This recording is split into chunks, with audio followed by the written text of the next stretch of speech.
ঘরে চারটি জিনিস থাকলে আল্লাহর গজব আসবে, আজই সরিয়ে ফেলবেন, আর না হলে ওই ঘরে কখনো বরকত আসবে না, ওই ঘরে রহমতের ফেরেশতারা প্রবেশ করবে না।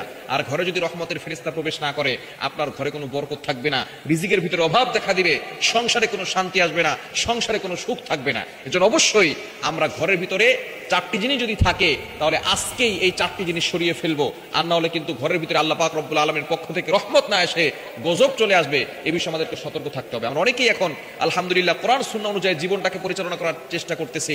আমরা ঘরের ভিতরে এখন কোরআন ঢুকিয়ে আমরা নিজেদেরকে পরিবর্তন করে সুন্দর করে জীবনযাপন করে জান্নাতের পথের দিকে আমরা হাঁটতেছি, কিন্তু অনেকেই জানে না যে কি কি জিনিস রাখলে ঘরের ভিতরে ক্ষতি হতে পারে, এটা অনেকেই জানে না। এজন্য আমরা এই চারটি জিনিস যদি ঘরে থাকে তাহলে তাড়াতাড়ি বের করে ফেলবো। নবীজি সাল্লাল্লাহু আলাইহি সাল্লাম জানিয়ে দিয়েছেন, এক নাম্বার হচ্ছে লা তাদখুলুল মালাইকাতু বাইতান ফীহি কালবুন ওয়ালা সূরা। এক নাম্বার, যেই ঘরের ভিতরে কুকুর থাকে ওই ঘরে রহমতের ফেরেশতারা প্রবেশ করে না। নবীজি সাল্লাল্লাহু আলাইহি ওয়াসাল্লামের কাছে জিবরাইল আলাইহিস সালাম প্রায় সময় ওহী নিয়ে আসতেন। জিবরাইল আলাইহিস সালাম যত নবী দুনিয়াতে এসেছেন সবচেয়ে বেশি এসেছেন আমাদের নবীর কাছে। 23 বছরে নবীজি সাল্লাল্লাহু আলাইহি সাল্লামের কাছে জিবরাইল আলাইহিস সালাম এসেছেন 24,000 বার, কিছু কিছু রিওয়ায়াত দ্বারা জানা যায় আরো বেশি। সুতরাং নবীজি সাল্লাল্লাহু আলাইহি সাল্লাম একবার তিনি দেখলেন জিবরাইল আলাইহিস সালাম আসে না, তার আসার কথা ছিল কিন্তু তিনি আসে না। 2 দিন চলে যায়, জিবরাইল আলাইহিস সালাম আসে না। 3 দিন হয়ে গেছে, জিবরাইল আলাইহিস সালাম আসে না। হঠাৎ করে নবীজি সাল্লাল্লাহু আলাইহি সাল্লাম দেখলেন তার ঘরের ভিতরে একটা কুকুরের ছানা অর্থাৎ কুকুরের বাচ্চা সেখানে আছে।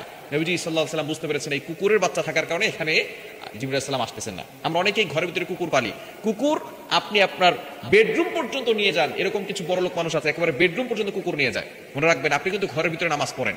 কুকুর আর বিড়াল কিন্তু সমান নয়। বিড়ালের যেই বর্তমান যে লালা, বিড়ালের যে লালা আছে, বর্তমান চিকিৎসা বিজ্ঞান এটাকে পরীক্ষা করে দেখেছে, এটার ভিতরে তেমন জীবাণু নাই, এটা মানুষের ক্ষতি করে না। কিন্তু কুকুরের ভিতরে যে লালা আছে, বিজ্ঞান রিসার্চ করে দেখেছে যে লালার ভিতরে বিষাক্ত ভাইরাস রয়েছে, যেগুলো মানুষের পেটের ভিতরে গেলে মানুষ বড় ধরনের রোগের ভিতরে আক্রান্ত হতে পারে। এজন্য 1500 বছর আগে নবীজি সাল্লাল্লাহু আলাইহি সাল্লাম এই কুকুরকে নিষেধ করেছেন, কুকুর পালতে নিষেধ করেছেন। হ্যাঁ, যদি ঘরের ভিতরে কোনো সমস্যা থাকে, চোর ডাকাতের সমস্যা থাকে, তাহলে আপনি কুকুরটাকে পালবেন, তবে অবশ্যই তার জন্য আলাদা রুম রাখবেন, দূরে রাখবেন। যেখানে নামাজ পড়েন, যেখানে আপনি ঘুমিয়ে থাকেন, সেখানে আপনি কুকুর রাখবেন না, তাহলে রহমতের ফেরেশতারা আপনার ঘরে প্রবেশ করবেন না। দ্বিতীয় নাম্বার হচ্ছে ওয়ালা সূরা, কোনো প্রাণীর ছবি ঘরে টানিয়ে রাখবেন না। আপনার বাবার ছবি, মায়ের ছবি, নিজের স্বামী স্ত্রীর ছবি, সন্তানদের ছবি অথবা কোনো প্রাণীর ছবি, এগুলো আপনি ঘরের ভিতরে টানিয়ে রাখবেন না, তাহলে রহমতের ফেরেশতারা প্রবেশ করবে না। আজকেই খুলে ফেলবেন। এটা দেখার পরে যদি খুলে ফেলতে পারেন, ইনশাআল্লাহ আল্লাহ তাআলা ঘরের ভিতরে রহমতের ফেরেশতারা প্রবেশ করবে, আল্লাহ তাআলা বরকত দিবেন। 3 নাম্বার হচ্ছে কোনো বাদ্যযন্ত্র ঘরের ভিতরে রাখবেন না, যেটা সম্পূর্ণরূপে হারাম। আল্লাহ পাক রব্বুল আলামিন এই গান বাজনা হারাম করে দিয়েছেন, এটা অনেকে বিশ্বাস করে না। সূরা লুকমানের 6 নাম্বার আয়াত, ওমিনান নাস মাইয়াশতারি লাহুল হাদিস। এই লাহুল হাদিস দ্বারা মুফাসসিরিন কেরাম বলেছেন গান বাজনা আল্লাহ পাক রব্বুল আলামিন হারাম করেছেন। সুতরাং এই বাদ্যযন্ত্র যেগুলো হারাম জিনিস, এগুলো যদি আপনার ঘরে থাকে, রহমতের ফেরেশতারা প্রবেশ করবে না।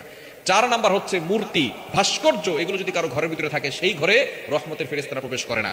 মূর্তি, ভাস্কর্য, হিন্দুদের ঘন্টি যেগুলো আছে, এগুলো আপনার ঘরের ভিতরে রাখবেন না। এগুলো মুসলমানদের কৃষ্টি কালচার নয়। আপনার ঘরের ভিতরে এই সব জিনিস যদি বের করতে পারেন, তাহলে ঘরের ভিতর থেকে অভাব দূর হবে। আর এগুলো যদি ঘরে থাকে, লক্ষ লক্ষ টাকা ইনকাম করেও কিন্তু আপনার ঘরের ভিতরে শান্তি আনতে পারবে না। মনে রাখবেন, টাকা পয়সা দিয়ে সুখ শান্তি কেনা যায় না, সুখের মালিক হচ্ছে আল্লাহ।